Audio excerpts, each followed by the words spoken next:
तो ये जासूस आप हैं कैसे? अब आज के टाइम पर अब तो जासूस रहे नहीं सर। सीक्रेट सर्विस ने सब कुछ चेंज कर दिया है। अब उनका काम जासूसी करना नहीं है सर, उनका काम है सिर्फ आदमी के बारे में पता करना, उसको खत्म करना सर। पता है कि मोसाद ये चीज़ें पहले कर चुका है, उसने बताया ऐसे ऐसे मारा है, तो उसका नुकसान भी तो हो सकता है कि उसका मूल ऑपरेंडी ये है, तो उस दुश्मन को भी तो एक अलर्ट होने का मौका दे रहा है, वो ये सब कुछ बताकर खुलासा कर। नहीं सर, जरूरी नहीं है कि जो चीज़ आपको बताई जा रही है क्या सच में वही टारगेट है। आपकी नज़र में वाकई मोसाद इतना पावरफुल है, या एक ऐसी एजेंसी जिसके बारे में दुनिया में लोग जानते ही कम है, वो चाइना की खुफिया एजेंसी है? मैं ये कह रहा हूँ कि मेरे लिए दुनिया का सबसे खतरनाक दुश्मन वो है जिसके बारे में जानता नहीं हूँ सर। ठीक, वो मेरे लिए दुनिया का सबसे खतरनाक दुश्मन है। हम दाऊद के खिलाफ कोई ऑपरेशन सक्सेसफुली अंजाम क्यों नहीं दे पाए? अगर एक पावरफुल आदमी से किसी को बचाया जा रहा है तो वो भी कोई ना कोई पावरफुल होगा ही जो दाऊद को सेफ रखने की कोशिश कर रहा है। मैंने सुना था आपके बारे में कि आपसे एक ऐसी गलती हुई थी कि एक शख्स को आपने मिस आइडेंटिफाई कर लिया, तो एक बार जेल में रहना पड़ा, तो आपको बार बार ये ख्याल आता था कि शायद उस गलती की वजह से। मेरे अंदर की आत्मा ने मुझे बोला, यार भाई लकी, ये पनिशमेंट तुझे क्यों मिल रही है? ये पनिशमेंट तुझे मिल रही है कि एक आदमी को तूने उठाया तेरे तेरे इन्फॉर्मर के कहने से। अमेरिकन स्नाइपर्स थे, उनके साथ साथ हमारे इंडिया की तरफ से एक लकी बिस्प भी स्नाइपर थे जो हैदराबाद हाउस की छत पर तैनात थे, तो आपको छत पे क्यों भेजा गया था? सर एक्चुअली हमारा तरफ से नो स्काई, मतलब उस टाइम एक ही ऑर्डर, नो फ्लाइंग जोन जो होता है। तो आदाब, नमस्कार, गुड इवनिंग, सत श्रीकाल। एक बार फिर आप तमाम लोगों का स्वागत है क्राइम तक की कहानी के एपिसोड में। उम्मीद है पूरी फैमिली अच्छी होगी, अपना और अपनों का ख्याल रखी होगी। रॉ, CIA, KGB, इसके अलावा मोसाद, MI6, MSS, इल्यूमिनाती, ये सारे नाम जब हम लेते हैं, आप में से बहुत सारे लोग इनको जानते भी होंगे, लेकिन इन नाम के पीछे की सच्चाई क्या है ये पता नहीं आप लोगों को कितना पता है। जाहिर सी बात है, जितने भी नाम लिए मैंने, ये सब अब अलग अलग देशों की जो जासूसी ऑर्गेनाइजेशन है, जो जासूसी करते हैं, उन ऑर्गेनाइजेशन का नाम है।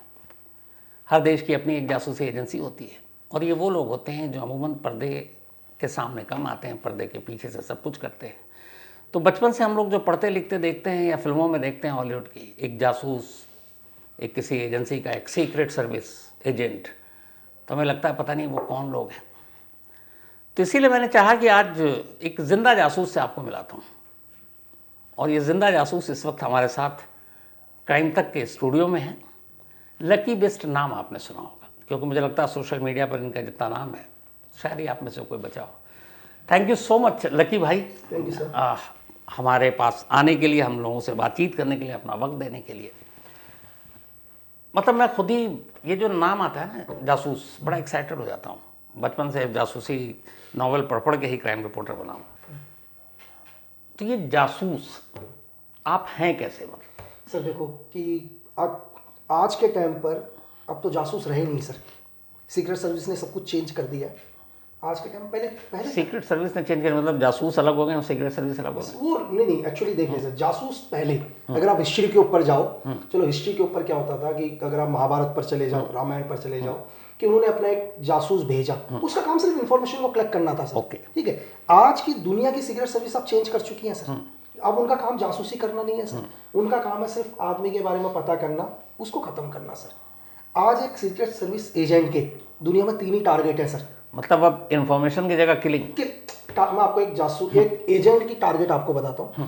जो एजेंट का सबसे छोटा टारगेट है ना सर, सबसे छोटा टारगेट है एक लीडर को खत्म करना सर। वो लीडर कोई भी हो सकता है, कोई पॉलिटिकल लीडर भी हो सकता है, किसी मिलिटेंट ग्रुप का लीडर भी हो सकता है। उसका सेकंड जो टारगेट है वो है किसी ऑर्गेनाइजेशन को खत्म कर देना, पूरी ऑर्गेनाइजेशन। वो कोई भी ऑर्गेनाइजेशन हो सकती है, चाहे उसको मिलिटेंसी में लिट्टे लेकर चलो, ISIS लेकर चलो, ठीक है। अब तीसरा जो उसका एक और टारगेट है सर, वो है किसी देश को खत्म करना सर।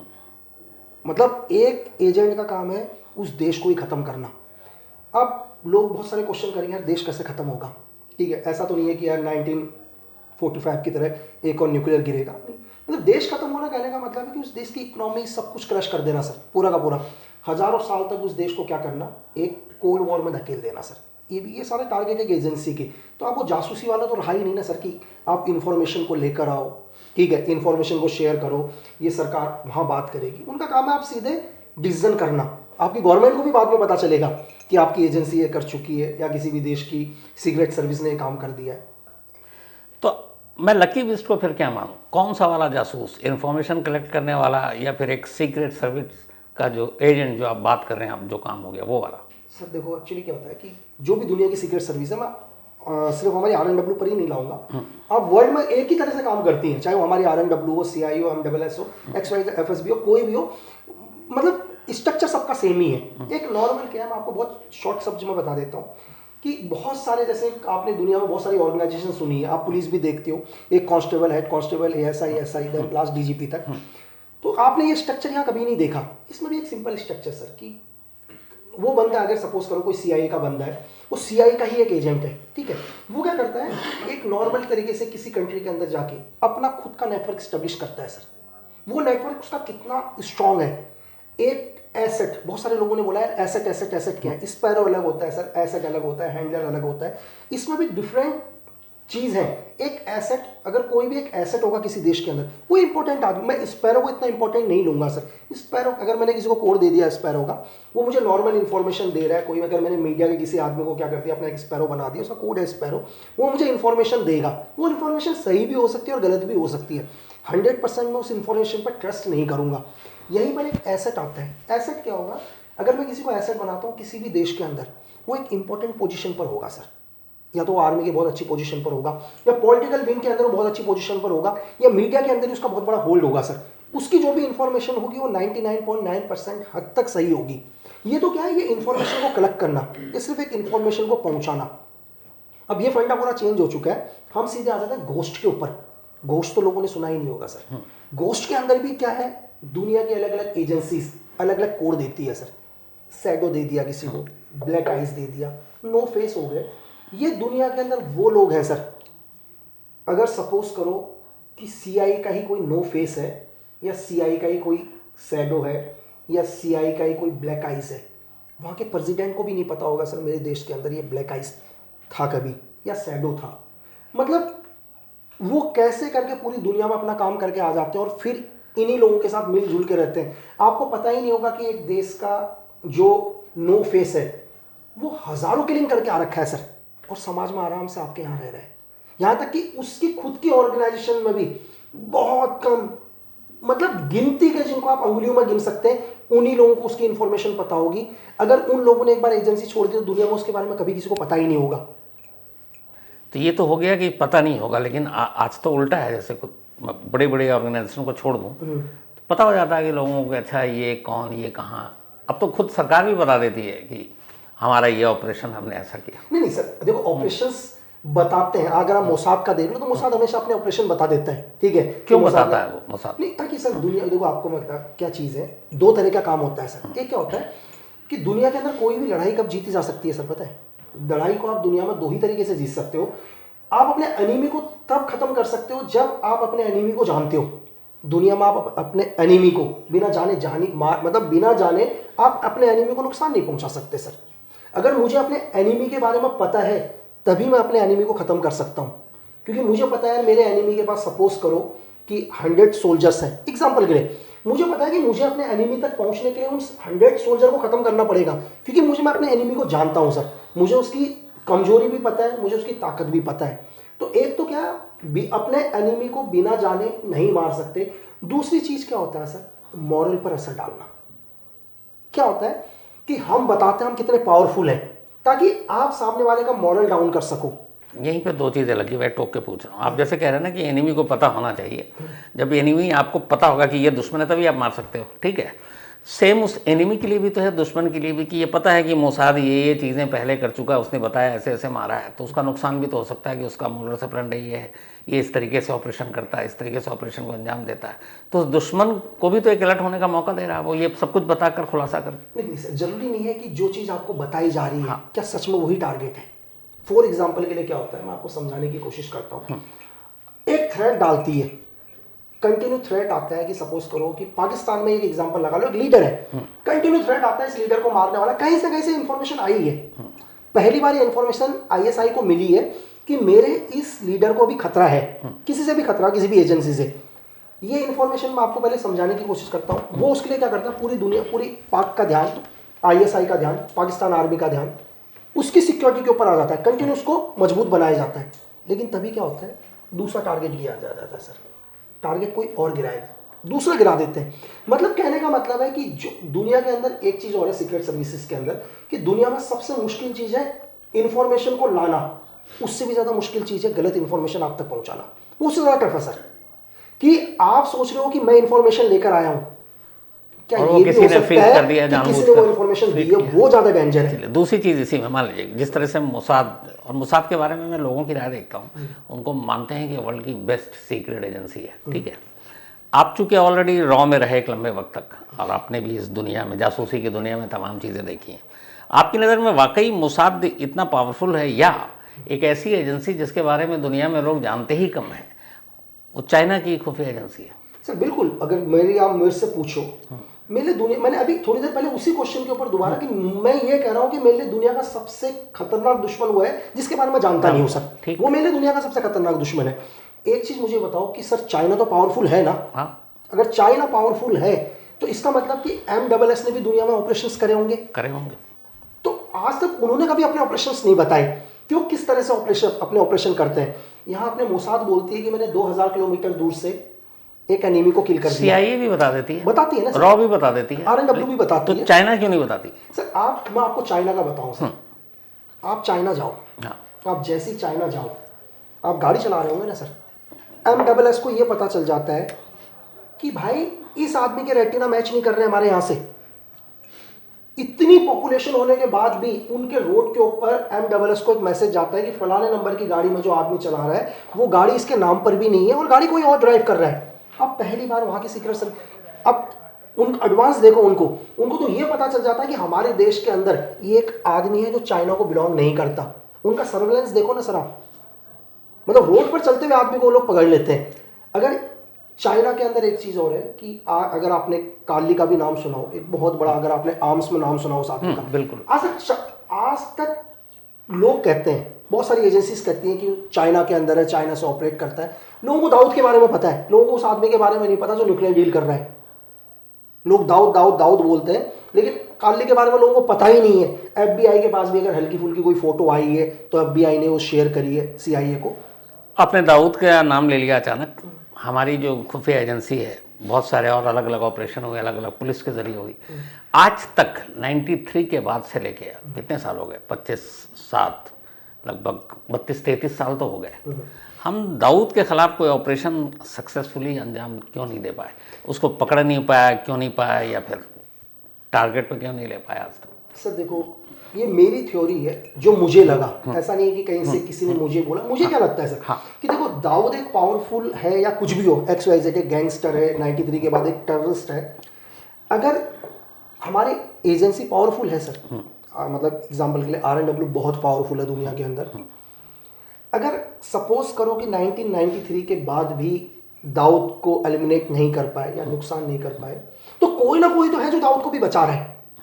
अगर एक पावरफुल आदमी से किसी को बचाया जा रहा है तो वो भी कोई ना कोई पावरफुल होगा ही जो दाऊद को सेफ रखने की कोशिश कर रहा है। कि महज एक गैंगस्टर नहीं है या एक टेररिस्ट नहीं है जिसको आप जाके आपने आपको किल कर दिया, जबकि लोगों को सबको पता हो गया, DHA में रहता है, व्हाइट हाउस में रहता है, ठीक है, कराची में उसके फोन नंबर, घर का नंबर पता सब है। हाँ। लेकिन एक्चुअली क्या होता है सर, ये मेरी थ्योरी है कि कहते हैं कि दाऊद का नेटवर्क एशिया के अंदर बहुत स्ट्रॉन्ग है। अच्छा। बहुत ही स्ट्रॉन्ग नेटवर्क। मतलब दाऊद का नेटवर्क ऐसा सर, अगर आपने एक छोटा सा इंसिडेंट सुना होगा कि एक बार अशोका होटल में प्लानिंग चल रही थी, हमारे बहुत सीनियर इस टाइम दाऊद की बेटी की जब शादी थी, बिल्कुल, शायद विक्की मल्होत्रा फरीद तानाशाह इस टाइम अशोका होटल में। आप ये लगा लो ना कि ये इंफॉर्मेशन मुंबई तक कैसे पहुंची सर। और तब ये जब ऑपरेशन प्लान हो रहा था तब कोई और नहीं थे, जो हमारे NSA हैं अजीत डोभाल साहब वही थे। वो कहते हैं, मतलब लोग कहते हैं कि चीफ साहब, NSA चीफ साहब वहां पर थे, ठीक है। और ये सोचो कि हजारों किलोमीटर दूर बैठे हुए आदमी को पता चला, मतलब ये पता चल गया कि अशोका होटल में प्लानिंग चल रही है, और मुंबई पुलिस की टीम पहुंच गई। इसका मतलब उस आदमी का नेटवर्क है ना सर। नेटवर्क तो किसी ना किसी ने तो उसको बोला है, चाहे पुलिस फोर्स से बोला हो, चाहे सीक्रेट सर्विस से, किसी ना किसी ने उसको बोला है। तो इसका मतलब मैं आपको ये कह रहा हूं कि उस आदमी का नेटवर्क है।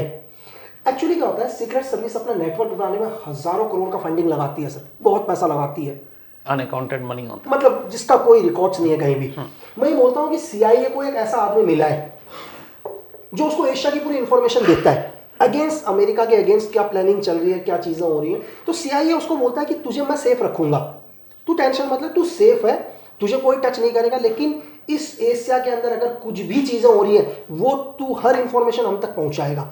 एक थ्योरी अगर मुझे लगता है कि कहीं ना कहीं CIA दाऊद को बचाने की कोशिश करती है सर, सिर्फ किस लिए कि इंफॉर्मेशन कलेक्ट हो। CIA को पैसे से कोई मतलब नहीं है सर, ठीक है, CIA को कोई पैसे, वो कहती है दाऊद को तुझे जितना कमाना है कमा, तू कमा, बट मुझे इंफॉर्मेशन चाहिए, तू सेफ लेकिन रहेगा। साहब CIA पे तो शुरू से इल्ज़ाम लगता रहा है। जब USSR था अफगानिस्तान में, जिस तरीके से जब ये तालिबान का जन्म हुआ, उस वक्त अलकायदा को खड़ा करना, ओसामा बिन लादेन को, फिर बाद में बगदादी को, जितनी भी जगह पर है, तो पहले तो ये उन लोगों को हथियार भी देती है, ट्रेनिंग भी देती है, खड़ा कर देती है। तो ये सही है कि CIA के लिए मतलब ये बैड क्रिमिनल गुड क्रिमिनल ये सबका कोई मतलब नहीं है, बस उनको अपना फायदा, अपनी इंफॉर्मेशन। सर देखो क्या होता है कि US अपनी धरती में आज बहुत पावरफुल है, लेकिन बनाता क्या वेपन ही, बनाता वेपन ही है ना। बाकी हर चीज भारी बना रहा है सर, लेकिन अपनी धरती में सिर्फ वेपन बना रहे हैं। सर देखो दुनिया को, एजेंसी को कोई फर्क नहीं पड़ता, 1000 लोग मरे, लाख लोग मरे, उन्हें कोई फर्क नहीं पड़ता सर। अपना एक न्यूक्लियर टेस्ट करने के लिए इसका इफेक्ट क्या है करने के लिए, जो मतलब हजारों लाखों लोगों के ऊपर एक न्यूक्लियर गिरा सकते हैं सर। आप कह रहे हैं ना कि एजेंसियों को फर्क नहीं पड़ता, 1000 लोग मरे, लाख लोग मरे, आप भी एक एजेंसी का पार्ट रहे हैं, आपने भी कुछ ऐसे ऑपरेशन को अंजाम दिया होगा, कुछ लोग मरे होंगे, आपको कभी फर्क पड़ा? सर देखो मैं आपको मेरी थ्योरी बताऊं कि दुनिया का कोई भी सोल्जर सर, किसी भी देश का सोल्जर XYZ, वो देश के लिए काम कर रहा है, नहीं, मेरे दिल में उसके लिए रिस्पेक्ट है, मरने तक रिस्पेक्ट होगी सर। वो चाहे दुनिया के किसी भी मुल्क का सोल्जर हो, मैं उसके लिए बहुत रिस्पेक्ट करता हूं, लेकिन मेरा धर्म है मेरी देश की रक्षा करना जी। जब बात मेरे धर्म पर आती है तो मैं रिस्पेक्ट भूल जाता हूं सर, भूल जाता हूँ। लेकिन एक मैं असल में जानना चाहता हूँ कि चूंकि आप जो भी हैं, जैसे पुलिस वाले भी हैं, यूनिफॉर्म में, वर्दी में, अपने फौज के भी लोग हैं, एक इंसान जब दूसरे इंसान को मारता है तो उस वक्त क्या फील होता है? सर मैं आपसे एक चीज पूछता हूँ सर कि मतलब जान तो सब में ही है ना सर, जान तो ऐसा नहीं है कि इंसान में ही है, अगर ईश्वर ने बनाया इस धरती में तो जान सब पर है सर। बिल्कुल। जान तो एक छोटे से डॉगी के बच्चे पर भी है, एक मुर्गी पर भी है। तो जब आप अपने खाने के लिए मुर्गी को भी मारते हैं तब दर्द नहीं होता सर? आपका स्वाद क्या होता है, मुझे खाना है, लेकिन जान तो आप तब भी रहे हैं ना सर। बिल्कुल सही। लेकिन आपके माइंड में नहीं है, आपके माइंड में सिर्फ मुर्गी है सर। आपके माइंड में क्या है, मुर्गी है, इसलिए आपको कोई पेन नहीं होता कि मुर्गी के मरने से आपको दुख हो। सीक्रेट सर वो हर आदमी जो मेरे देश का नहीं है जी, है ना, अगर उसकी वजह से मेरे देश में हल्का सा भी नुकसान होता है तो सेम है सर, फिर कोई फर्क नहीं पड़ता है सर। ये जो पूरा ऑपरेशन होता है, कभी ऐसा हो आपके करियर में कि लगा कि कोई गलत आदमी को टॉर्चर कर दिया, गलत आदमी गलत जगह पर गलती से पहुंच गया और जिसका अफसोस हुआ कभी? नहीं सर, अफसोस है, देखो है तो सब चीज़ों से हट जाते हैं। आप कितना भी स्ट्रांग बनने की कोशिश करो धरती में, अगर आप बोलो यार दुनिया के अंदर आपसे ज़्यादा स्ट्रांग कोई है ही नहीं, लेकिन कहीं ना कहीं सर एक सुई के नोक के जितना आपको भी चीज़ें लगती है जब आप अकेले बैठते हो। क्या होता है कई बार कुछ चीज़ ऐसी होती है जो दिमाग में घर कर जाती हैं, तो गलती मेरे से भी हुई है सर, अगर क्योंकि ऐसा नहीं है कि मैं ही भगवान हूँ सर कि मैं जो कह रहा हूँ वही सब कुछ सही है। तो लाइफ के अंदर हुआ है कि मेरे से भी बहुत, अगर मैं उस टाइम मजबूत रहता, अगर मेरे को लगता है मैं, क्या होता है कई बार हम, क्या होता है सर, हम अपने कुछ एक चीज़ के लिए यार हमारे को लगता है हमारा नुकसान हो जाएगा, हमारा छोटे से नुकसान के लिए हम किसी का कितना बुरा कर देते हैं हमें खुद पता नहीं चलता सर। सिर्फ एक छोटे से नुकसान, क्या होगा यार कि अगर मैं भी एक जगह गया सर और मेरे से गलती हो गई और उस गलती से मेरे से क्या होता, मेरे सीनियर मुझे बुलाते एग्जाम्पल के लिए, मुझे 4 बारी डांटते, 4 बारी डांटने के बाद भला बुरा कहते, और क्या होता छोटा सा, चलो मान लिया कि मेरी एक रेड एंट्री हो जाती, मेरे रिकॉर्ड में एक रेड एंट्री हो जाती किसने गलती, लेकिन फिर भी क्या होता मैं जीता तो रहता, लेकिन हो सकता है कि मेरे इस एक डिसीजन से किसी का परिवार बर्बाद नहीं होता।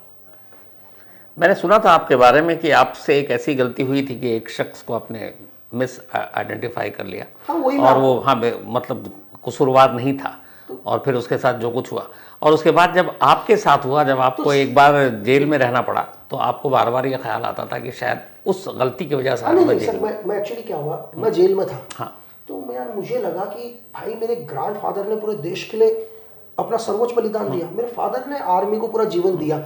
मैं जब से मैंने होश संभाले, मैं 11th में पढ़ता हूँ, 11वीं से पढ़ने के बाद मैं सीधे भारत सरकार के लिए काम कर रहा हूँ, मैंने दुनिया देखी नहीं चला मैं इस अंधेरी कोठरी में क्यों हूँ, है ना। मैं एक अंधेरी कोठरी में 6x6 की कोठरी में, मुझे तो बाकी कैदी लोग हैं उनसे मिलने भी नहीं दिया जाता। तो मैं कुछ चीज़ भूल गया था, अचानक मेरे जहन में ये चीज़ याद आ गई, यार मेरे अंदर की आत्मा ने मुझे बोला, यार भाई लक्की ये पनिशमेंट तुझे क्यों मिल रही है, ये पनिशमेंट तुझे मिल रही है कि तूने भी एक दिन क्या हुआ कि सिर्फ एक आदमी को तूने उठाया तेरे इन्फॉर्मर के कहने से, थोड़ी देर के बाद मुझे पता चल गया था कि भाई ये इनोसेंट है, मुझे पता चल गया इनोसेंट आदमी है उस देश के अंदर, नहीं है इसकी गलती, मतलब विदिन आधे घंटे में समझ में आ जाता है। लेकिन चलो ठीक है यार, हम लोग कभी भी क्या होता है पूछने के लिए हम लोग टॉर्चर करते हैं चीज़ें, हो सकता है ज़्यादा हो गया, मैं घबरा गया एग्जाम। मैंने अपने सीनियर को बोला कि सर नहीं है, तो बोला तू जिम्मेदारी लेगा क्या, मेरे को बोला तू जिम्मेदारी लेगा इस चीज़ की। सर उस टाइम मैं स्टैंड नहीं हुआ, मैंने कहा नहीं सर, क्योंकि मुझे डर गया यार, मैं इंटरनेशनल ह्यूमन राइट्स कमीशन वगैरह बहुत चीज़ें जो सुनते आ रहे थे, एक ही चीज़ है भाई इंटरनेशनल ह्यूमन राइट्स कमीशन से बचो, मानवाधिकार से बचो। तो सर उस टाइम मैं डिसीजन में, अगर मैं उस टाइम मजबूत खड़ा होता तो शायद वो आदमी जीवित होता अपने परिवार के साथ। तो मैंने गलती करी है, अब गलती क्या बोलेंगे सर, गलती भी नहीं कहूंगा, गलती तो होता है जो अनजाने पीछे से इन्फॉर्मेशन गलत आ गई, अपराध किया है। तो सर इन्फॉर्मेशन गलत थी, वहां तक ठीक था, लेकिन मुझे पता चल गया था ना लास्ट में कि भाई उस वक्त सुधारा, फिर वो गलती नहीं है सर, वो उसके बाद अपराध है। अगर आपने अपराध किया है तो आपको उसकी सजा मिलेगी सर। उसी के बाद आप लगभग 4 साल अलग अलग 11 जेलों में रहे। ये क्या मतलब हमने कई बार देखा फिल्मों में, नॉवलों में पढ़ा है कि जो जासूसी दुनिया के लोग होते हैं, कई बार उनको जानबूझ के उनकी सरकार एजेंसी किसी केस में जेल भेजती है कुछ और वजहों से, लेकिन आपके ऊपर इल्ज़ाम लगा, ठीक है, एक गैंगस्टर के 2 मर्डर के, और ये भी था कि उस वक्त आप अपनी ड्यूटी कर रहे थे, लेकिन उस ड्यूटी के बावजूद जिसमें आपको मुश्किल से हफ्ता भर या महीने भर बाद बाहर आ जाना चाहिए था, क्योंकि वो दोनों भी देश के दुश्मन थे, प्लान कर रहे थे देश के खिलाफ, 4 साल तक आपको जेल में क्यों रहना पड़ा? एक्चुअली सर देखिए क्या एजेंसी ने मदद नहीं की फिर आपकी? नहीं सर, देखो एजेंसी अपने लोगों से बहुत प्यार करती है सर, है ना, ऐसा नहीं है कि मदद नहीं करी, जितना हो सका उतनी तो मदद करी है सर। मैं ये भी नहीं बोलूँगा मदद नहीं करी, अपनी तरफ से जो बेस्ट है बेस्ट एजेंसी ने किया सर। और लास्ट में मेरे को इनोसेंट प्रूफ करके बाहर भी निकाला कि मैं इनोसेंट हूँ, मेरा उस क्राइम के साथ कोई मतलब नहीं है। तो लास्ट में वो मेरी एजेंसी मेरे साथ खड़ी थी, इसलिए आज मैं यहाँ हूँ, तभी मैं बाहर हूँ सर। ये जो एजेंसियों के अंदर हम लोग सुनते हैं पॉलिटिक्स भी बहुत होता है, ये सही है? सर मैं पॉलिटिक्स तो होता ही है सर। देखो क्या होता है, मैं आपको बता दूं 2 तरीके से। मतलब ये जेम्स बॉन्ड कैसे बन रहा है, इसको टांग खींचो, इसको ये करो, ऐसा इस तरह का चलता है सर कि ये ज़्यादा उड़ रहा है, ये ज़्यादा इसका फेमस हो रहा है? एक्चुअली सर ऐसा क्या होता है, देखो दो तरह के लोग होते हैं सर। सपोज करो एक यूपीए गवर्नमेंट है, एक एनडीए गवर्नमेंट है, देश में 2 गवर्नमेंट है सर। एक एजेंसी के अंदर 10 लोग रह रहे हैं सर। हो सकता है कि 10 में से 8 लोग यूपीए गवर्नमेंट को पसंद करते हो, लेकिन 2 एनडीए गवर्नमेंट को भी पसंद करते हैं ना सर।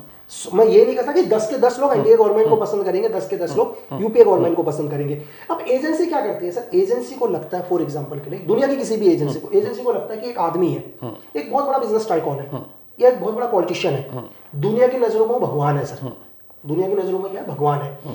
लेकिन हमें पता चलता है यार, दुनिया की किसी भी एजेंसी को पता चलता है कि यार जो भगवान बन रहा है ना, ये एक्चुअली में भगवान है नहीं, ठीक है। इसकी वजह से हमारे देश के अंदर बहुत टेररिज्म फैल रहा है, ठीक है। ये धर्म के नाम पर लोगों को मरवाता है, ठीक है। ये लोगों को मैनिपुलेट करके बाहर भेजता है, लेकिन हमारे पास एविडेंस कुछ नहीं है सर। ये हमारे को पता सब है कि ये ऐसा करता है।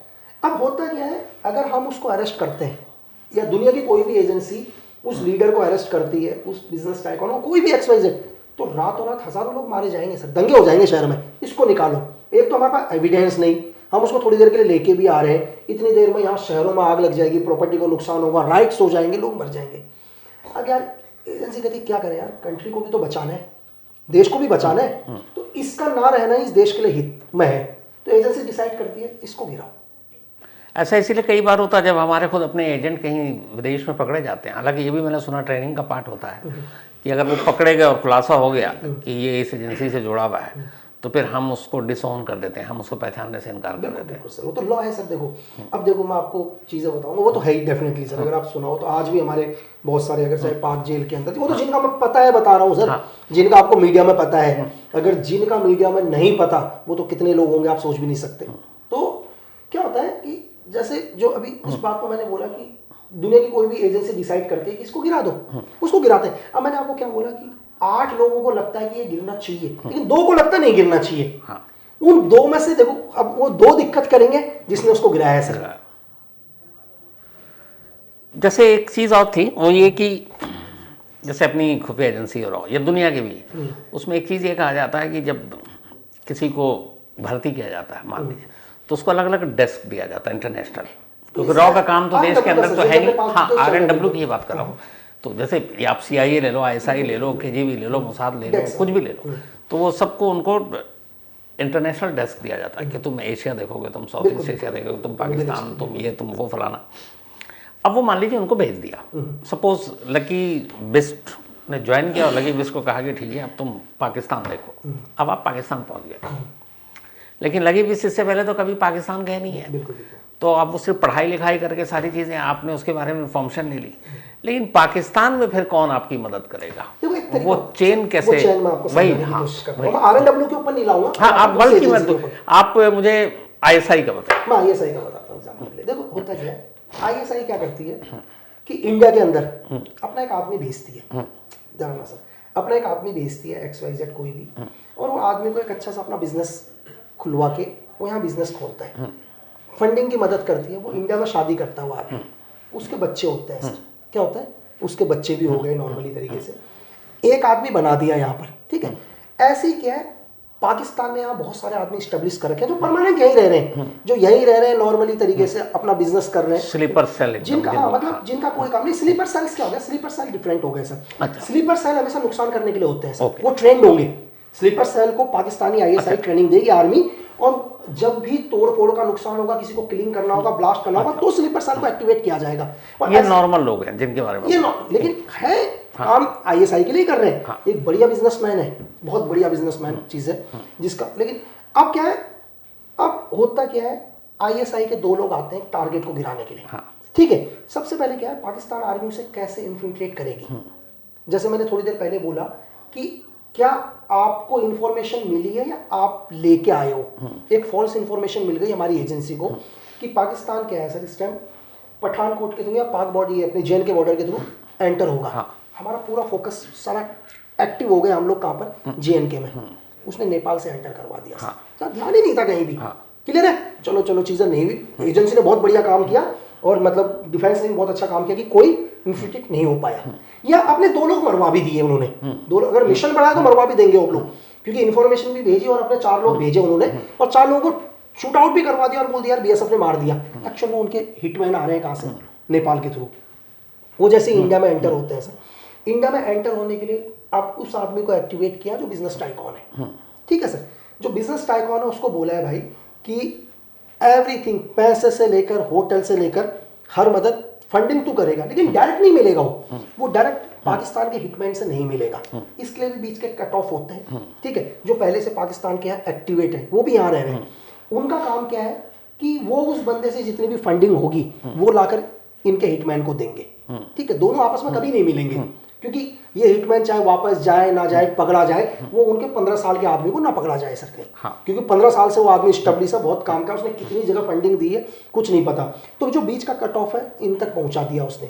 उसके बाद पाकिस्तान के कुछ ही लोग यहाँ पर पहले से एक्टिवेट होंगे, जिनका टोटल काम होगा चोरियों की गाड़ी में, ऑटो लिफ्टिंग में, ठीक है। कुछ एक लोग होंगे वेपन्स में, लेकिन एक ही काम 2 लोगों से नहीं करवाते कभी भी, चैन को कभी नहीं पकड़ने देंगे।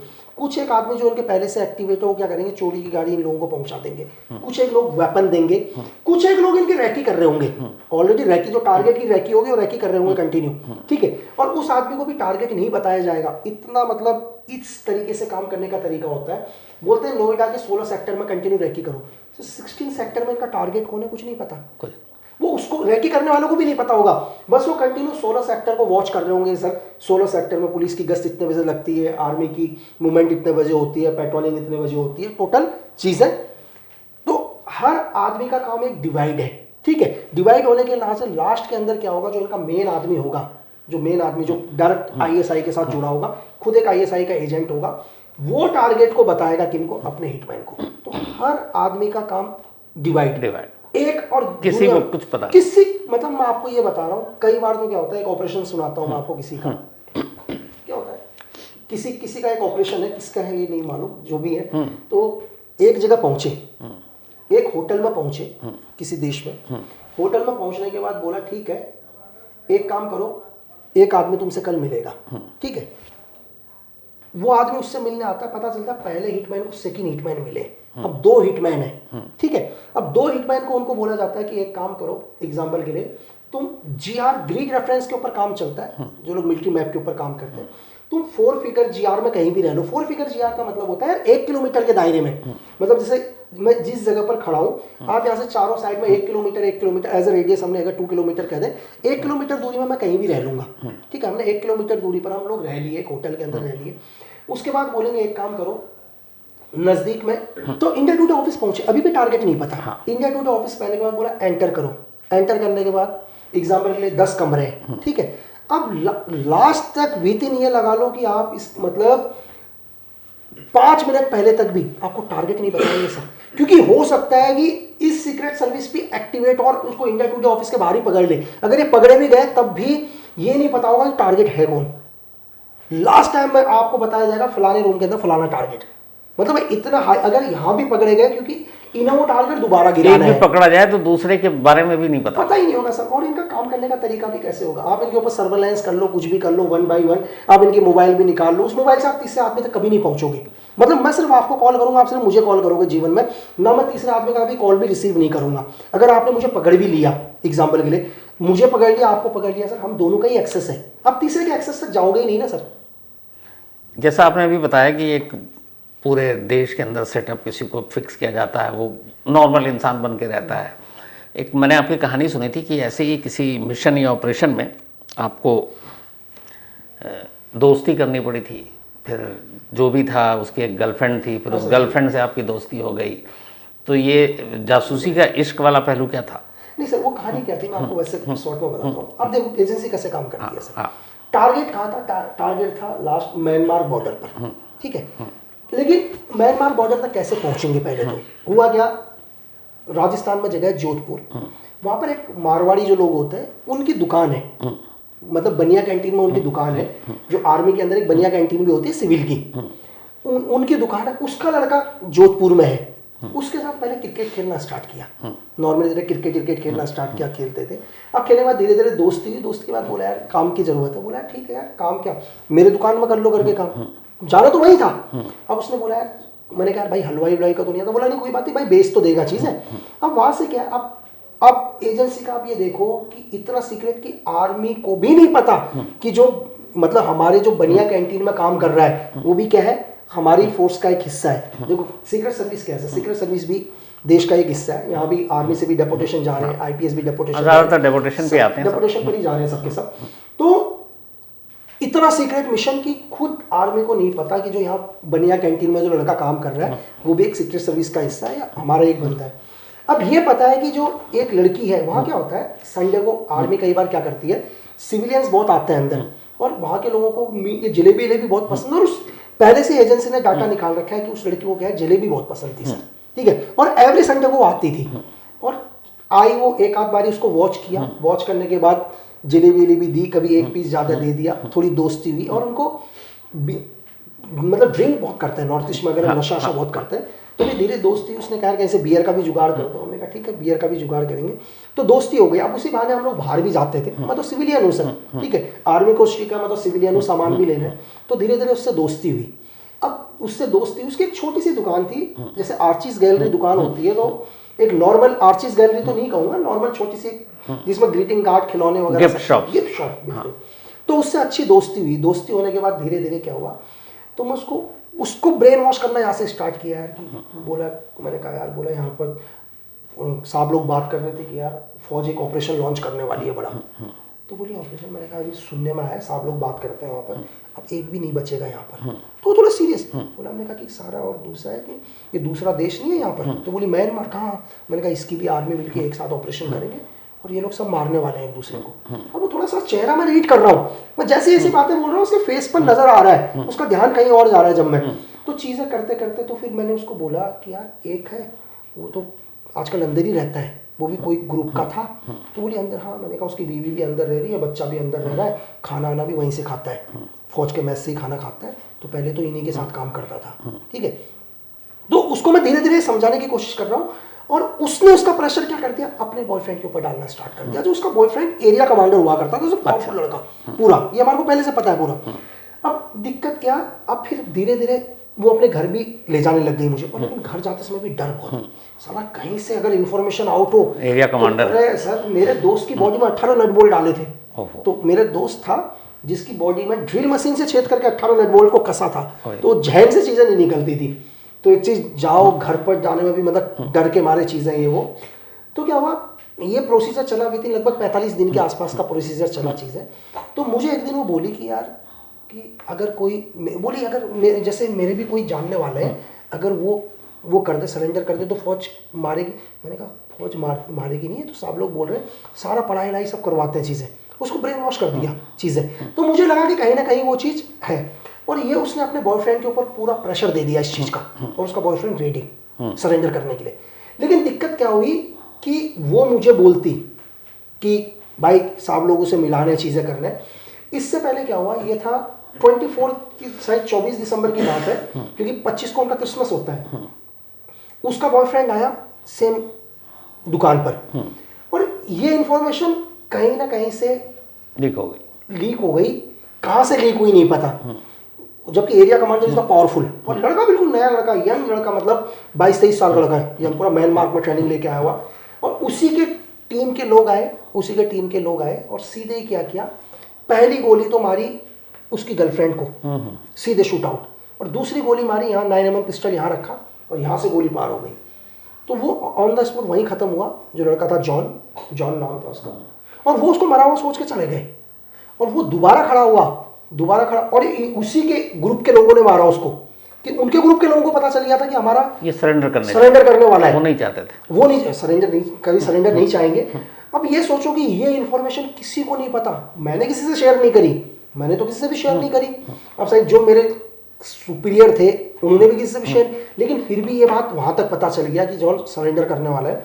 और वो खड़ा हुआ सर, वो एकदम से खड़ा हुआ, और खड़े होने के बाद उसने, मुझे तो वो जानता नहीं था ना, हमारी टीम को जानता था। वहाँ नज़दीकी में इंडियन आर्मी की एक बटालियन थी, वो वहाँ पहुँचा, और वहाँ पहुँचने के बाद गोली पार हुई यहाँ से, उसने बताया। और नॉर्थ ईस्ट की हिस्ट्री में लगभग 64-65 AK-47 एक साथ पकड़ी गई सर, उसने कैंप पर अटैक करवाया अपना। और आज भी शायद, मैं तो 2019 के बाद टच में नहीं हूँ, आज भी वो भारतीय सेना के लिए काम करता है सर, आज भी काम करता है। उसके बाद बच गया था? हाँ बच गया, कुछ नहीं, गोली यहाँ से पार हुई, इधर से निकल गई, आज भी जिंदा है सर। 2019 तक जिंदा था, और इंडियन आर्मी के साथ रहता था, वहीं फौज में ही खाना खाता था, वहीं चीज़ें। और ऑपरेशन के अंदर भी मेरे साथ बहुत ऑपरेशन करे उसने। मैं तो ऑपरेशन में भी जाता था, तो मैं तो बुलेट प्रूफ जैकेट भी पहनता था, उसको मैंने आज तक जीवन में कभी बुलेट प्रूफ जैकेट के साथ नहीं देखा सर। तो बाद में उसको पता चला कि आपने उसकी गर्लफ्रेंड को एक तरह से ब्रेन वॉश किया था? नहीं, उसे कभी नहीं पता चला सर। नहीं, कभी गर्लफ्रेंड से आप उसके मिले, ये भी उसको नहीं पता? नहीं, ये उसको कुछ नहीं पता चला। और मुझे भी दुख हुआ कि जो उस लड़की कभी हिस्सा ही नहीं थी सर, वो इनोसेंट थी। देखो, उसका बॉयफ्रेंड एरिया कमांडर था, ये चीज़ें थी, लेकिन मतलब एक इनोसेंट लड़की, इसको दुनिया में कोई नहीं, आराम से अपनी दुकान चला रही है बेचारी। उसका एक ही कसूर था कि उसका बॉयफ्रेंड एरिया कमांडर था, और वो चाहती थी सरेंडर करना, लेकिन तो उन लोगों ने, जिन्होंने मारा, उनको ये लगता था कि शायद इसकी गर्लफ्रेंड इसका ब्रेन वॉश कर रही है सरेंडर के लिए, इसलिए सर उसमें कुछ तो लगा होगा, तभी शूट आउट कर दिया सर। उसकी गर्लफ्रेंड की मौत का आपको दुख हुआ होगा? दुख तो बहुत ही, मतलब कई टाइम तक, बहुत टाइम तक। एक इनोसेंट लड़की सर, मतलब सच में, देखो इतने में तो आदमी पहचान में आ जाता है। उसकी सिर्फ एक ही गलती थी, मैंने आपको बोला ना कि उसका बॉयफ्रेंड एक एरिया कमांडर था सर, सिर्फ उसकी इतनी गलती थी। 19 तक आप रहे, फिर कभी जॉन से मिले थे? नहीं, उसके बाद कभी नहीं मिला सर, कभी नहीं, कोई कांटेक्ट नहीं, कोई कांटेक्ट नहीं। और ऑपरेशन बहुत करे साथ में जब तक रहा, और हमेशा साथ में नहीं रहा, क्योंकि 19 से पहले आपने कई ऑपरेशन किए साथ में, लेकिन तब भी उसको भनक नहीं लगी? क्या भनक नहीं लगी? एक्चुअली क्या है, वो हमसे ज़्यादा समझता है सर मिलिटेंसी को, मुझसे ज़्यादा वो समझता है, उसको पता है, इन्फॉर्मेशन भी उसके पास आती है, इन्फॉर्मेशन हमसे पहले उसके पास आती है, हम उसी के कहने से चलते थे। और लेकिन उसमें भी हमेशा ध्यान रखते हैं हम लोग, कहीं डबल ट्रैप ना हो, अम्बुश हमारे खिलाफ ना हो कभी भी। उसको आपकी असलियत पता चली थी? नहीं, कभी, जब तक मैं था तब तक तो कभी नहीं पता चली। और बिना सैलरी के काम कर सकता है, कभी सोशल मीडिया में आपने ये कहानी जिक्र किया हो तो हो सकता, पता हो। बिल्कुल, अब तो हो ही सकता है सर, कभी भी। जबकि उसको गवर्नमेंट ने बोला कि देखो हम लोग क्या करते हैं सर, जब भी आदमी ने हमारे लिए काम किया 2-3 साल के बाद हम इस्टेब्लिश करवा देते हैं यार, तो कहीं भी रह ले, तो दिल्ली जाके रह ले, नोएडा रह ले, कहीं भी एक्सवाइज, तो अपना कुछ धंधा खोल ले, गवर्नमेंट पूरा सपोर्ट करती है। उसने कभी पैसा भी नहीं लिया सर, ना कभी पैसा लिया, सच्चा देशभक्त है। कभी मतलब नहीं लिया उसके बाद। लकी भाई, एक बार प्रेसिडेंट ओबामा यहाँ आए थे दिल्ली में, और हैदराबाद हाउस में बाकायदा वो एक स्पीच मोदी जी के साथ उनका वो एक गार्डन में चाय पीते हुए बड़ा विजुअल मशहूर हुआ था, जिसमें मोदी जी अभी बार बार बराक बराक बोल रहे थे। और उस हैदराबाद हाउस की उस मीटिंग में जो अमेरिकन स्नाइपर्स थे, उनके साथ साथ हमारे इंडिया की तरफ से एक लकी बिस्प भी स्नाइपर थे जो हैदराबाद हाउस की छत पर तैनात थे। तो आपको छत पे क्यों भेजा गया था? सर एक्चुअली हमारा तरफ से नो स्काई, मतलब उस टाइम एक ही ऑर्डर, नो फ्लाइंग जोन जो नो फ्लाइंग जोन सर। लेकिन उस टाइम मुझे एक चीज, इंडिया गेट और उस पूरे एरिया से कोई भी प्लेन मतलब नहीं उड़ेगा, कोई प्लेन नहीं, कोई रडार नहीं, कोई एयरक्राफ्ट नहीं, कुछ भी एयर पर कुछ भी हो तो उसको गिरा दो सर, सीधे ऑर्डर्स थे सर। कोई भी प्लेन हो, कोई भी हो, सीधे गलती से कोई पैसेंजर प्लेन गुजर जाए, XYZ कुछ भी सर, सोचना नहीं है, सोचना नहीं, ऑर्डर से सीधा गिरा दो सर। तो आप कैसे गिराते? सर एक्चुअली क्या है, देखिए कि इसकी सॉरी इसका भी क्या है एक्चुअली, जब भी हम लोग को पूरा ट्रेनिंग है कि किस, अगर हमारे रेंज के अंदर, एक स्नैपर के रेंज के अंदर, मतलब जो भी हमारा वेपन है उस रेंज के अंदर अगर कुछ भी आ रहा है तो उसको हिट करना है सर। यार देखो उसका, आप उसका फ्यूल टैंक गिरा दो सर। आप अगर किसी का फ्यूल टैंक गिरा रहे हो, अगर कोई भी अगर फ्लाइट उड़ रही है, ये तो नॉर्मल एक, अगर मतलब इंडियन सोल्जर्स को भी है कि जब भी कोई फ्लाइट चल रहा है ऊपर, आप उसका फ्यूल टैंक गिराओगे तो पूरा प्लेन नीचे सर। एक मैंने विल स्मिथ की फिल्म देखी थी जिसमें एक चलती ट्रेन में एक टारगेट था, और वो एक पहाड़ी पे बैठा हुआ और दूर से निशाना लेता, और चलती ट्रेन में फिर एक अचानक छोटी सी बच्ची आती है और कुछ सेकंड का टाइम है, ट्रेन टनल में जाने वाला, और वो शूट करता और पहला निशाना ये एकदम काम कर देता है। ऐसी एक कहानी आपकी थी कि आप कई 600 या 800 मीटर दूरी पर थे और एक जगह कहीं ऑपरेशन था, और उसमें एक जो भी टेररिस्ट या जो भी था, और वो एक ऊंचाई पर बैठा हुआ है, और आपके पास एक ही मौका है, क्योंकि उसके बाद अगर वो मिस हो गया और भाग गया तो दोबारा पकड़ा नहीं जाएगा। वो क्या कहानी थी? सर एक्चुअली क्या है, देखिए इन्फॉर्मेशन थी कि मतलब ये लोग हाइड आउट वगैरह बना के रहते, तो नॉर्मली थे वो लोग और बैठे हुए थे नॉर्मल। ऐसा नहीं कि मैं बोलूँगा कि मेरा टारगेट बहुत मूव फास्ट था, कोई मूव फास्ट नहीं था, इतना वो भी नहीं था, और मौसम वगैरह भी मेरा क्लियर था, ऐसा नहीं था। जो भी मेरा फील्ड ऑफ फायर था बहुत क्लियर था, जिस जगह भी मैंने पोजीशन ली थी, तो लगभग 840 का डिस्टेंस था, 840 मीटर, 840 मीटर के आसपास का डिस्टेंस था। तो क्या है कि जब भी मैं रेंज में फायरिंग करता था सर, जब भी हम लोग फायरिंग रेंज में प्रैक्टिस करते थे एज ए स्नाइपर से, तो जो मैंने लास्ट जो फायरिंग किया है, एक हम लोग मटका होता है, एक मटका, हम मटके के साइज का हेड लगाते हैं क्योंकि एक आदमी का सर इतना ही बड़ा होता है, छोटे मटके का जितना। तो वहां भी मैंने 5 सेंटीमीटर का ग्रुप मारा है, मतलब जो मेरे 5 राउंड मारे हैं, लेकिन 5 सेंटीमीटर के अंदर है, तो ठीक है, फायरिंग इतना बुरा नहीं है, अच्छा ही है। और यहाँ पर तो क्या है, टारगेट बहुत नज़दीक भी है सर, लेकिन क्या है वहाँ पर मेरा टारगेट जो था, अगर वहाँ गोली मिस भी हो गई तो मुझे दोबारा चांस मिलेगा। यहाँ पर मेरे सबसे बड़ी दिक्कत क्या चल रही थी, ये मुझे मौका दोबारा नहीं मिलेगा सर, और जिंदगी भर के लिए मेरी एजेंसी हमेशा इस बात के लिए मुझे टोकेगी। उससे भी ज़्यादा चीज़ क्या थी कि जब भी बात आएगी उस बात के लिए हमेशा टोकते हैं, तेरी वजह से ही तो ये हुआ था करके, है ना। तो पहले मैंने उसका नॉर्मली लिया कि एक हेड के ऊपर नॉर्मली लिया, बैठा हुआ था वो, कुछ मतलब उनकी नॉर्मली जो लोकल दारू होती है, चावल आवल की दारू, वो लोग पी रहे थे वो लोग, क्योंकि बाद में जो वहाँ मिला था वही था। तो मैंने लिया, फिर मुझे थोड़ी देर के बाद लगा नहीं यार साला मिस हो जाएगा। ये मुझे एहसास हुआ उस दिन कि जब आदमी रियल ग्राउंड पर काम करता है तब क्या महसूस होता है, और जब ट्रेनिंग में करता है तब क्या करता है। जबकि मैं मारता तो हो सकता, आज मुझे लगता तो मैं नॉर्मली मार देता, लेकिन फर्स्ट टाइम था तो मुझे खुद पर ही भरोसा नहीं रहा कुछ टाइम तक। मैंने कहा नहीं यार साला, क्योंकि स्नाइपर का राउंड है तो हाथी को भी गिराता है। मैंने कहा एक काम करता हूँ, नीचे पीठ पर मारता हूँ, इस पर भी नहीं बचना है क्योंकि स्नाइपर वो हाथी को भी ले जाता है सर, इतना बड़ा तो राउंड आता है उसका। तो फिर मैं हल्का सा मैंने नीचे लाया, नीचे लाने के बाद एक ट्रिगर प्रेस किया, और वो पीठ की तरफ जो आपने निशाना लिया, तो पीठ के आगे क्या, दिल की तरफ या किधर? हाँ, हार्ट पर ही, हार्ट पर सर, हार्ट पर। वो पूरा निकाल के ले जाएगा सर। पीछे तो हल्का सा क्या होगा, हल्का सा एक मतलब ये लगा लो कि आगे से खुलता हो जाता है। हाँ, 7.5 mm का एक मतलब 7.25 से लेकर 7.5 mm तक का एक हॉल होगा, और आगे से तो 2-1 kg मांस निकाल के ले जाएगा सर, ठीक है। तो एक हल्का सा वो और माइक्रो सेकेंड का है सर। उस माइक्रो सेकेंड में मतलब सब कुछ याद आ गया, मतलब बड़ा दुख हुआ है क्या हो गया करके, कुछ दिखाई नहीं, मतलब बहुत ही अजीब सा लग गया, मतलब कि मतलब ट्रेनिंग, मतलब मैं आपको नहीं बता सकता नहीं कैमरे में कि उस सेकंड में मुझे पूरा ट्रेनिंग से लेकर मैंने कहा यार ये क्या गलती हो गई मेरे से, मेरा निशाना ही चूक गया, मतलब बहुत ही मॉरल डाउन। और एकदम से क्या देखता हूँ कि धन से वो नीचे गिरता है, तब मतलब ऐसा लगा यार, मतलब मैं आपको मतलब माइक्रो सेकंड के बाद वो गिरा। मतलब माइक्रो सेकंड के बाद आपको ऐसा लगा, मैं आपको वो फीलिंग्स नहीं बता सकता कि जैसे आप सपोज करो कि अगर आपने कोई लॉटरी पर कोई वो लगा रखा हो और 1 लाख लोगों में से आपका इनाम निकल जाए, तो वो जो आपको खुशी मिलेगी कि, तो वो था सर। लेकिन लकी साहब ये भी सुना है कि जब आपकी सारी ट्रेनिंग हो गई थी, उसके बाद आपको पहली बार जब एग्ज़ाम दिया जा रहा था, वो ये था कि एक टेररिस्ट सामने था और आपसे आपके सुपीरियर ने कहा था कि इसको गोली मारो, और आपने इनकार कर दिया था। सर वो क्या था? एक्चुअली क्या है ना सर, देखो वो हुआ क्या था, हमारी कस्टडी में एक आदमी टेररिस्ट था सर। देखो मिलिटेंट है, वो जितनी इन्फॉर्मेशन उससे निकालनी है तो निकाली सर। तो शाम फिर उसको फायरिंग रेंज में ले जाके शूट आउट, तो मैं भी बैठा सर, मुझे थोड़ी ना पता कि यार, मैं भी नॉर्मली तरीके से गया, नया नया ही था सर मैं बिल्कुल। तो मैं गया, अब जाने के बाद उसके हैंड कप पीछे की तरफ लगे हुए थे, तो उससे आखिरी इच्छा पूछ ली सर उसकी। तो बोला मैं प्रेयर करना चाहता हूँ। तो भाई अब प्रेयर के लिए कौन मना करेगा, बोला प्रेयर कर ले भाई। तो बोला हाथ नहीं खोलने इसके, ऐसी प्रेयर करेगा, आंखों में पट्टी बांधी थी उसने। अब वो प्रेयर करने के लिए घुटने के बल बैठा, उसकी प्रेयर ही खत्म नहीं हो रही सर। बड़ा टाइम हो गया, 2-3 मिनट हो गए, प्रेयर खत्म नहीं हो रही है उसकी। प्रेयर लंबा खींचता जा रहा है, प्रेयर लंबा खींच रहा हूँ, कुछ बोल रहा हूँ, उसकी प्रेयर खत्म नहीं हो रही। तो मेरे सीनियर ने मुझे इशारा किया करके करके ये करके, अरे सर मैं पूजा कर रहा है यार, पूजा करते हुए आदमी को कौन मारेगा यार, एक तो हाथ बधा हुआ और एक पूजा करते हुए आदमी को, है ना सर।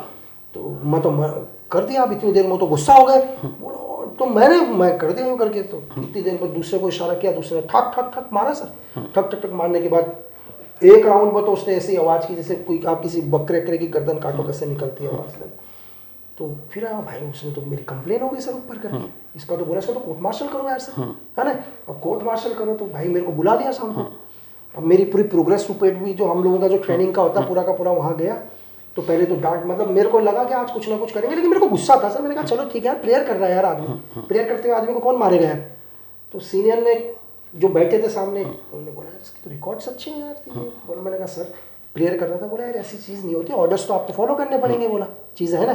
तो बोला देखो एक चीज़ है, बोला यहाँ पर कोई धर्म नहीं होता और सर्वधर्म भी है, ठीक है। देश पहले, हाँ देश पहले, कोई धर्म नहीं, धर्म बाद में सर। तो ठीक है सर, लेकिन बोला यार लड़का बहुत अच्छा है यार। बोला एक काम करते हैं, ये इसको कोर्स के लिए भेजते हैं, ग्रेडिंग भी अच्छी लेके आएगा। तो मैं भी खुश सर कि यार मेरे को चलो कुछ नहीं, मेरे को कोर्स के लिए, जैसे ही मैं कोर्स के लिए गया वहाँ, तो एक ने मेरे को पोज दिया भाई। बोला क्या हुआ, बोला क्या गलती करी है तुमने। अब मैंने सर वैसे कोई गलती करी होगी, मैंने यार मैं ऊपर से नीचे तक देखा कि मेरी ड्रेस रस तो सही है, यूँ करके 2-3 बारी मैंने देखा, किसी ने नहीं। मैंने कहा सर ठीक है, नहीं बोला ये गलती नहीं। बोला वहाँ तुमने क्या करके आए हो। मैंने कहा सर वहाँ तो कुछ नहीं करके। तो बोला ठीक है। तो मैं समझा सर, मुझे फिर समझ में आया भाई ये मुझे कोर्स के लिए नहीं भेजा, ये मैंने जो गलती करके उस सजा, क्योंकि डिफेंस के अंदर आपको सजा कैसे देंगे सर, देखो हाथ थप्पड़ तो आपके ऊपर मारेंगे नहीं, ये चीज़ तो करेंगे नहीं। सजा आपको कैसे देंगे, आपको उस जगह भेज देंगे जहां आपको समझ में आ जाएगा भाई कि मेरे को मेरे पिताजी याद आ गए करके, तो वही सजा है सर। तो वहाँ सजा क्या मिली, किस तरह की, मतलब सजा इस तरह की मिली कि मैं भाई 39 डेज हर रोज सिर्फ 2 ही घंटा सो पाया सर। अच्छा, ठीक है, और 40-40 किलोमीटर दौड़ा, ठीक है, 30-30 केजी वजन लेकर सर। मतलब ये लगा लो कि वहाँ के इंस्ट्रक्टर ने बोला मुझे कि जब तक तुम जिंदा रहोगे, एक एक्सरसाइज थी, इस एक्सरसाइज को कभी नहीं भूलोगे मरने तक। तो ऐसा कोई आदमी नहीं था जो उस एक्सरसाइज में गया जिसके हाथ पैर नहीं टूट रखे थे सर। तो वो एक तरह का पनिशमेंट है सर।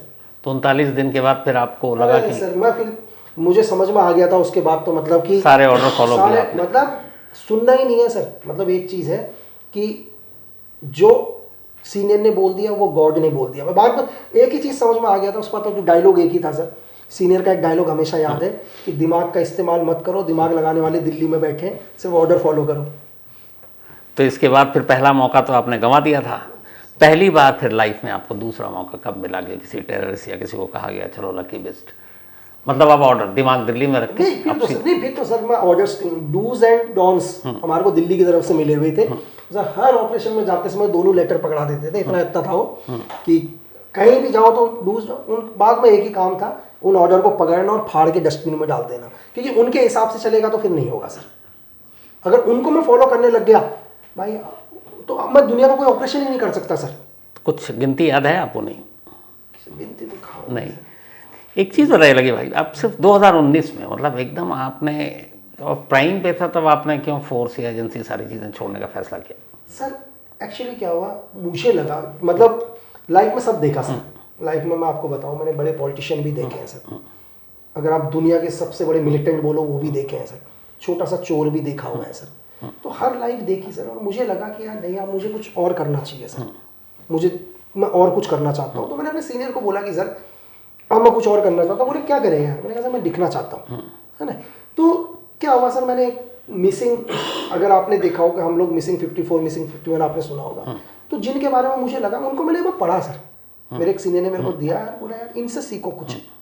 तो मुझे लगा यार इनके बारे में दुनिया को पता चलना चाहिए। और बहुत सारे ऐसे लोग हैं जो आज भी काम कर रहे हैं सर। अगर हम अभी यहाँ पर बैठकर पॉडकास्ट कर रहे हैं या कहानी कर रहे हैं, तो दुनिया में कोई ना कोई है जो अभी भी ऑपरेशन कर रहा है सर, लेकिन उस इंसान को दुनिया में कभी कोई मेडल नहीं मिलेगा सर, ठीक है। वो गायब भी हो जाएगा तो दुनिया को कभी पता भी नहीं चलेगा कि हमारा भी था।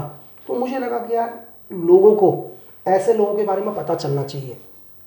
और दूसरा क्या है कि हमारे देश के जो भी यूथ है सर, जो भी जिनको लगता है कि यार नहीं, मतलब ये सक्सेस वो सक्सेस, ये चीज़ यूएस सबसे बड़ा है, अमेरिका चले जाओ, कनाडा चले जाओ, यहाँ चले जाओ, तो भाई आपके कंट्री से बढ़कर, देश से बढ़कर कुछ भी नहीं है, ठीक है।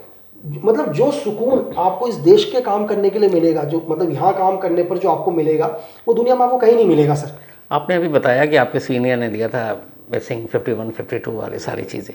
आपने 19 के बाद आज 25-6 साल आप उस पर कुछ काम कर रहे हैं। आपको लगता है कि उसमें बहुत डिटेल में आपको मतलब ऐसे लोगों के बारे में करना? सर मैंने जो अभी लिखा है मैं आपको बताऊँ, मैंने अभी शायद नेक्स्ट ईयर तक लोगों को देखने को मिलेगा। मैंने इंडिया का पहला स्नैपर लिखा है सर। आप हॉलीवुड की स्नैपर देखते हो, हमने इंडिया में स्नैपर लिखा है, आपको मूवी देखने को मिलेगा। मैंने कश्मीर प्रिंसेस लिखी है सर, पूरी की पूरी। मैंने लिखा है कि जब पूरी दुनिया एक तरफ हो गया था ना सर, जहाँ CIA एक तरफ हो गया था, ठीक है, चाइना एक तरफ था, दुनिया की सारी सुपर शक्ति एक तरफ थी कि हिंदुस्तान को एक आतंकवादी देश घोषित करो, ठीक है। ये इंसिडेंट इस प्लेन के अंदर जियाउल्लाह को खत्म करवाने के लिए हिंदुस्तान का हाथ है। कैसे एक हमारे RN काओ सर ने जाकर पूरी दुनिया के अगेंस्ट, पूरी दुनिया एक तरफ खड़ी और उन्होंने बोला कि भाई हिंदुस्तान टेररिज्म को सपोर्ट नहीं करता, और कैसे एक आदमी पूरी दुनिया के अगेंस्ट जाके हिंदुस्तान को एक मतलब कहता है कि हिंदुस्तान का इसमें कोई हाथ नहीं था। और कि हमारे देश में कैसे लोग हैं, इनके बारे में लोगों को पता चले सर, जिनके लिए खुद मतलब यूएस ने जिनके आगे नाम के आगे द RN के लगाया सर, लोगों को इनके बारे में पता होना चाहिए सर। तो ये भी मैंने लिखा है, शायद ये भी नेक्स्ट ईयर लोगों को देखने को मिलेगा। पहली बॉम्ब की सीरीज सर, इंडिया में बॉम्ब, देखो दुनिया में वो डेंजर नहीं है जो बॉम्ब फट रहे हैं या जो ब्लास्ट करते हैं। दुनिया के अंदर सबसे डेंजर वो है जो धरती के किसी कोने में बैठ के वो प्लान कर रहा है सर, वो ब्रेन प्लान कर रहा है। एक अगर कहीं पर सपोज करो सीरियल ब्लास्ट होते हैं, गफ्फार मार्केट ब्लास्ट होता है, मालेगांव धमाके होता है, जयपुर होता है, तो वो लोग नहीं है डेंजर जिन्होंने यहाँ पर बॉम्ब पर प्लान किया। दुनिया में सबसे खतरनाक ब्रेन वो है सर, जिस ब्रेन की प्लानिंग करी है। तो इस सीरीज पर मैंने पूरा ये लिखा है सर।